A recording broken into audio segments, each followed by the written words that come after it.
Thomas Villeneuve, un étudiant de la polyvalente Armand-Saint-Onge, s'intéresse beaucoup à la politique et va désirer faire une entrevue avec un de nos députés.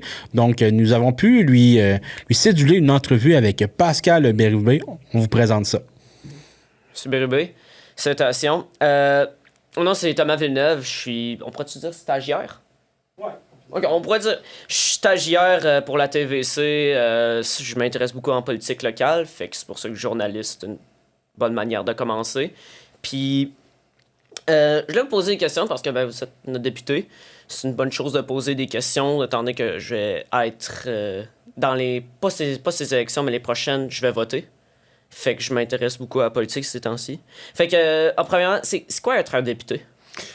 Député, d'abord, à l'Assemblée nationale. Donc, il y a les circonscriptions. Il y en a 125 au Québec. Moi, je suis le député de 3 territoires, la Matapédia, la Métis et la Matanie, 45 municipalités. Donc, je suis le représentant à l'Assemblée nationale pour ce qui est du gouvernement du Québec, tout ce qui relève de l'État québécois, l'éducation, la santé, la culture, les transports, bien les enjeux. Député, c'est à la fois le représentant de la population auprès du gouvernement, l'Assemblée nationale. C'est aussi un législateur, c'est quelqu'un qui vote des lois. Et c'est aussi un intermédiaire, c'est-à-dire qu'un député fait le lien entre sa population et l'appareil de l'État. Donc, j'ai des bureaux, j'en ai 3. J'en ai un à Amqui, j'en ai un à Montjoly, j'en ai un à Matane. Essentiellement, je suis un peu à la fois comme un médecin ou un infirmier dans une clinique sans rendez-vous, parfois l'avocat de la population et souvent le porte-parole. Alors, c'est toujours très complexe à décrire, surtout que les plus petits, quand je les rencontre dans les écoles primaires. Alors, je suis un peu de tout ça. Et dans une région comme la nôtre, le député joue énormément de rôles qui viennent pallier au fait qu'il y a moins de services. Alors, les gens viennent à mon bureau, disons-le, pour à peu près tout. N'importe quel sujet qui les intéresse, ils me demandent de l'information, ils veulent que je les aide, ils veulent que je sois présent à leur activité. Donc, je suis, disons, une figure publique, mais qui est d'abord là pour aider le monde. On va le dire comme ça. C'est comme ça que je conçois mon travail. Fait que vous faites beaucoup de travail. Je croirais que oui, j'ai mis la barre très haute. N'importe qui me suit depuis plusieurs années sait que je compte pas le nombre d'heures. J'en fais énormément, 7 jours sur 7, depuis bientôt 14 ans dans la Matapédia. C'est important de mettre la barre haute parce que les gens de la Matapédia et d'ailleurs sur le territoire méritent ce qu'il y a de mieux. Moi, c'est comme ça que je conçois mon travail. Et ma plus grande fierté, c'est que des 125 circonscriptions que j'ai évoquées au Québec, je suis le député qui a le plus fort appui de sa population au Québec. Donc, les résultats depuis plusieurs élections, de loin, c'est pour moi, comme député du Parti québécois. Donc, c'est un peu mon bulletin. On peut pas faire l'unanimité. Puis il y a même des gens, je les rencontrais tout à l'heure, qui votent pas pour moi, mais il y a énormément de respect. Tout ce qui l'empêche, c'est la formation politique. Donc, ça me fait plaisir. On peut pas faire l'unanimité, mais je pense qu'on a une très bonne moyenne. Chaque citoyen qui vient nous voir à notre bureau d'Amqui, entre autres, sait qu'il va être bien accueilli, qu'on va tout faire pour l'aider. Vous le voyez pas là, à l'écran, mais j'ai un collaborateur qui s'appelle Marc-Olivier Caron, qui est très dévoué. Alors, il est là-bas, là, peut-être là, que vous le connaissez parce qu'il est très présent. Puis moi, comme député, là, aujourd'hui, je suis avec vous, mais je pourrais être aussi à Montjoly, je pourrais être à Matane, je pourrais être à Léméchin, je pourrais être à Sainte-Luce. Le territoire est immense, donc... Est-ce que vous voulez faire d'autres travails avant? Député, c'est pas quelque chose qu'on planifie. Ouais. Quand on a de l'intérêt pour la politique, on se dit, ça peut prendre différentes formes. Ça pourrait être élu, mais ça pourrait être aussi d'être journaliste. Ça pourrait être de travailler pour l'État. Ça pourrait être de travailler pour un élu. Député, moi, c'est arrivé un peu par hasard. J'étais relativement jeune, président du Comité national des jeunes du Parti québécois. Et le député qui était là à l'époque, qui s'appelle Mathias Rioux, m'a demandé si je voulais lui succéder. C'est à la fois un immense honneur, mais toute une charge de travail. Donc, c'est un pensez-y bien. Je me suis présenté relativement jeune en politique à 28 ans.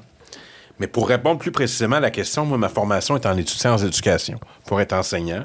Je me destinais là. Et curieusement, quand j'ai terminé ma formation, c'est un élu qui m'a recruté, qui m'a vu là, intervenir, puis il a dit « Moi, je veux absolument que ce jeune-là travaille dans mon équipe. » Et c'était le ministre de l'Éducation de l'époque qui s'appelait, je ne sais pas si vous le connaissez, il s'appelait en 2000 François Legault. Je me demande c'est qui. Alors, c'est lui qui m'a recruté en politique. C'est quand même incroyable. Ouais. Alors, François Legault, il a été d'abord mon patron, ensuite un militant comme moi, ensuite mon collègue, député au Parti québécois, puis après un adversaire. Ouais, c'est ça. Mais il y a du respect parce que je suis très reconnaissant qu'il m'a donné ma première chance. Mais je suis pas très complaisant avec lui. N'importe qui, encore une fois, qui suit mon action, sait que je n'ai jamais voulu aller travailler dans son parti. Je demeure très critique de son action, mais je suis capable de saluer son engagement politique sur des années et les qualités de l'homme que je sais apprécier. OK. Donc, qu'est-ce que je ferais d'autre? Je sais pas. Mais il y a d'autres professions qui m'intéressent. Mais il serait un peu tard pour que j'aille étudier. Ouais. Par exemple, moi qui n'étais pas tellement quelqu'un d'intéressé par les sciences, la formation et surtout le travail de médecin, plus ça va, plus ça m'intéresse. Les médecins? Oui, puis le côté relation avec le patient, ça m'intéresse énormément. Je pose beaucoup de questions sur le travail. Puis évidemment, avocat. Avocat, c'est la plaidoirie, entre autres. C'est ce côté-là qui m'aurait intéressé. Plaider là, en cours, là, je pense que j'aurais beaucoup aimé ça aussi. Mais député, ça me convient. C'est pas un plan de carrière. C'est pas vraiment un travail, c'est une fonction.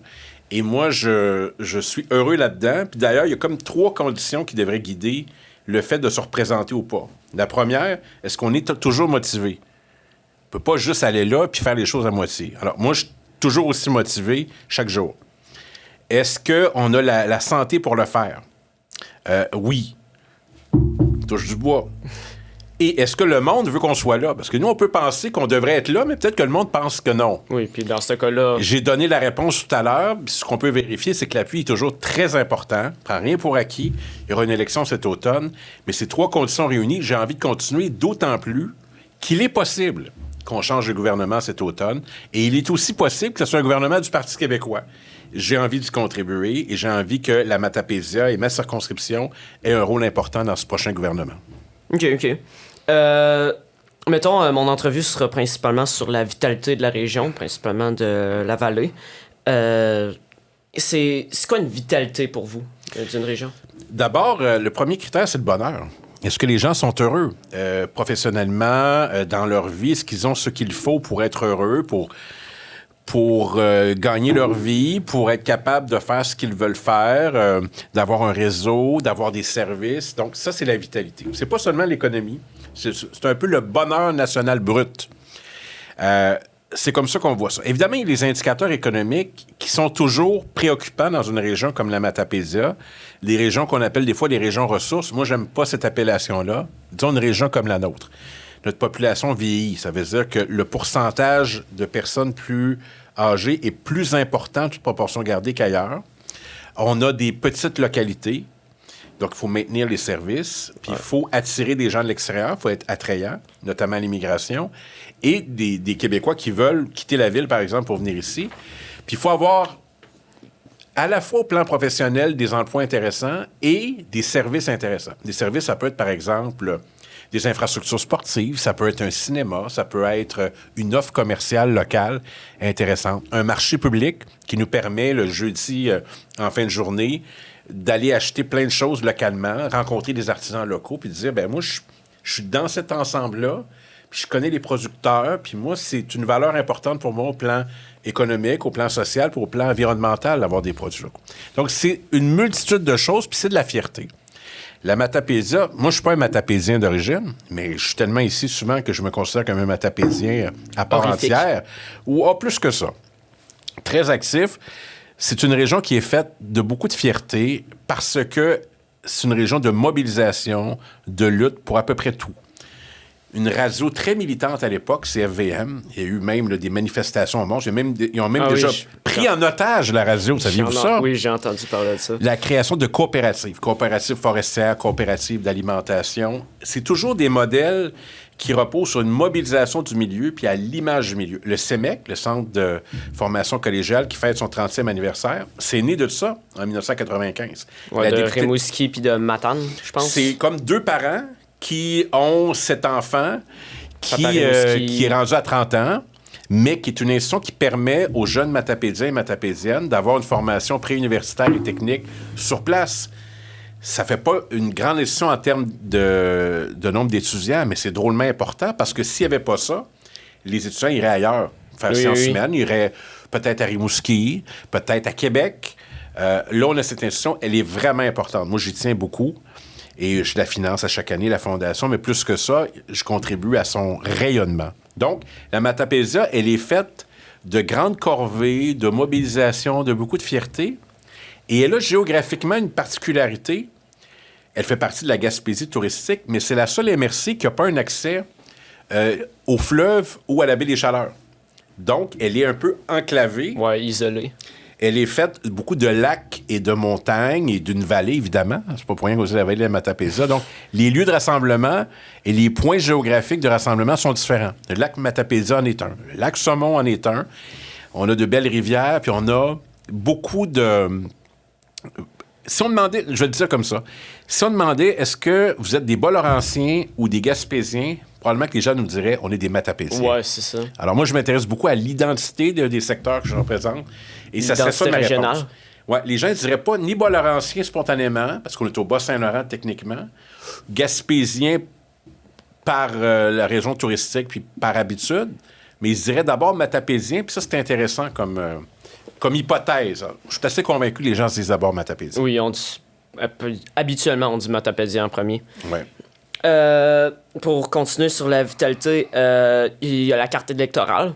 Ça, c'est un sujet très important ces temps-ci. Où est-ce que ça... Si je comprends bien, Matapédia s'est étendu un peu plus vers l'est, puis il y a eu des comtés qui se sont fusionnés ensemble. Oui. J'ai préparé un tableau pour une équipe de Radio-Canada qui va me suivre bientôt. Quand j'ai commencé comme député en 2007, j'étais représentant de 2 MRC, puis au total, ça fait 20 municipalités. Donc, la Matanie et la Haute-Gaspésie. 20 municipalités, 2 MRC. En 2012, à l'élection, mon comté est disparu. On a pris la Matanie, on l'a mis avec la Matapédia et la Métis. 3 MRC, 45 municipalités. Donc, on passe de 20 à 45 d'un coup. Plus de doublé. Oui, mais c'est pas fini. Avec la nouvelle proposition de carte électorale, j'ai dit 2 MRC, 20 municipalités, 3 MRC, 45 municipalités. On passerait à 4 MRC, 51 municipalités. Donc, on s'en irait retrouver le territoire de la Haute-Gaspésie, de Cap-Chat à Sainte-Madeleine, la Rivière-Madeleine, incluant Saint-Anne-des-Monts. Puis on m'enlèverait 5 municipalités à l'ouest de la Métis, donc Sainte-Luce, Saint-Gabriel, Saint-Donat, Les Hauteurs et Saint-Charles-Garnier. Pour contexte, il y a combien de municipalités au Québec déjà? Un peu plus de 1000. Moi, j'en aurais 51, ce qui est le record. Et ça change peut-être pas grand-chose pour le monde, dans le sens qu'eux, ils veulent avoir accès à leurs députés ou à des services quand ils en ont besoin, mais pour le député, ça fait une différence en termes de Parce qu'il doit distance. représenter plus de choses. Oui, plus de monde, mais c'est à peu près monde. la même population par comté. La différence, c'est que si tu es en ville, ton comté est très petit, c'est facile de voyager. Moi, mon comté actuel, c'est de Sainte-Luce à Les-Méchins, puis je vais jusque dans le haut pays de la Métis, puis jusqu'à Roussilleville. C'est énormément de territoire. Puis pendant, je vais le dire comme mes parents disaient, pendant que tu es dans le chemin, tu fais pas d'autre chose. Alors, moi, ça a un impact sur ma vie parce que j'essaie de tout faire. Je veux pas tout faire, mais je veux être présent. Puis c'est énormément de routes. Et ça fait en sorte que je suis un député qui est constamment dans le chemin. L'avantage, c'est que je vis les mêmes réalités que tout le monde. Je suis capable de vous dire où sont les routes à améliorer, où sont les nids de poules. D'ailleurs, ça me sert parce qu'on s'en va au ministère des Transports la semaine prochaine, plaider tronçon par tronçon la programmation routière. Je suis peut-être le seul député au Québec qui fait ça comme ça. On prend la carte, puis on dit voici les tronçons qu'on a identifiés qui sont à refaire. Et on dit ça au ministère des Transports à chaque année. Puis ça donne des résultats. Jamais parfait, il y en a tout le temps à refaire, mais on est très appliqué là-dessus, mon équipe. On est en train de finir sur le temps. Il reste genre 30 secondes environ. Il y a des élections cet automne. J'assume que vous allez vous représenter. Oui, je serai candidat parce que j'ai réuni les 3 conditions que j'ai évoquées tout à l'heure. Je suis motivé, je suis en santé, je pourrais être en meilleure santé, et je sens un appui. Alors, je pense qu'on va confirmer ça bientôt dans une assemblée d'investiture qui devrait se tenir à Amqui. Je ne veux pas présumer de rien parce que j'ai une organisation qui est présidée par une jeune matapédienne de 20 ans qui s'appelle Renilou Canuel. Oui, je la connais. De Saint-Alexandre-des-Lacs. C'est elle qui est la présidente de tout le Parti québécois du comté. Alors, on mise sur la jeunesse et c'est notre équipe qui va décider du lieu d'investiture et de la date. Mais oui, je serai candidat à nouveau. Et si d'aventure les Matapédiens et Matapédiennes veulent me faire plaisir, les bons mots qu'ils ont pour moi, ça peut se transposer par un appui. J'aimerais jouer un rôle dans le prochain gouvernement pour représenter la Matapédia à l'Assemblée nationale, non pas dans l'opposition, mais au gouvernement. OK, c'est bon. Merci pour cette entrevue. C'était un grand plaisir. Merci beaucoup, Thomas. Et puis, très, très agréable entrevue. Beaucoup de potentiel. Incroyable. Au secondaire, Oui, ça promet pour l'avenir.